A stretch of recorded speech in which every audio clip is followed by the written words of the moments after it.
ప్రస్తుతం పోటీ ప్రపంచంలో ప్రతి ఒక్కరూ తీవ్ర మానసిక ఒత్తిడికి గురవుతుంటారు. పైగా వాతావరణ పరిస్థితులు అంతగా అనుకూలంగా లేవు. ఈ కారణాల వల్ల కొందరికి జుట్టు మాటిమాటికి రాలిపోతుంటుంది. ఈ సమస్య నుంచి బయటపడేందుకు సెలూన్స్, స్పాలకు వెళ్ళినా ఎలాంటి ప్రయోజనం ఉండకపోగా ఆ ప్రాబ్లం అలాగే ఉండిపోతుంది.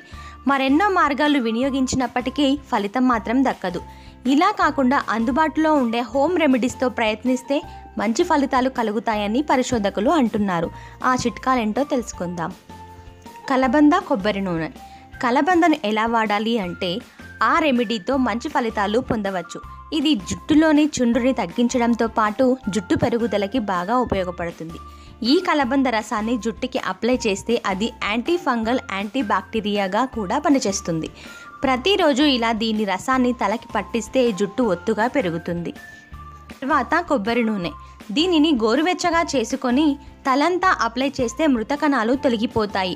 ఆ స్థలంలో జుట్టు పెరుగుదల కనిపిస్తుంది. అలాగే బ్లడ్ సర్క్యులేషన్ కూడా పెరుగుతుంది. సమయానుకూలంగా ఈ రెమెడీని పాటిస్తే జుట్టు రాలిపోయే సమస్య నుంచి త్వరగా బయటపడొచ్చు. ఈ రెండింటిని పాటించడంతో పాటు కురుల పెరుగుదలకి క్రమం తప్పని డైట్ పాటించాలి. ప్రోటీన్లు, విటమిన్లు ఎక్కువగా ఉండే కోడిగుడ్లు, చికెన్, కూరగాయలు, ఆకుకూరలు, పళ్ళు తినాలి. ఫలితంగా మంచి ఫలితాలు కనిపిస్తాయి. మా వీడియోస్ మీకు నచ్చినట్టయితే లైక్ చేయండి, షేర్ చేయండి. కానీ సబ్స్క్రైబ్ చేయడం మాత్రం మర్చిపోకండి.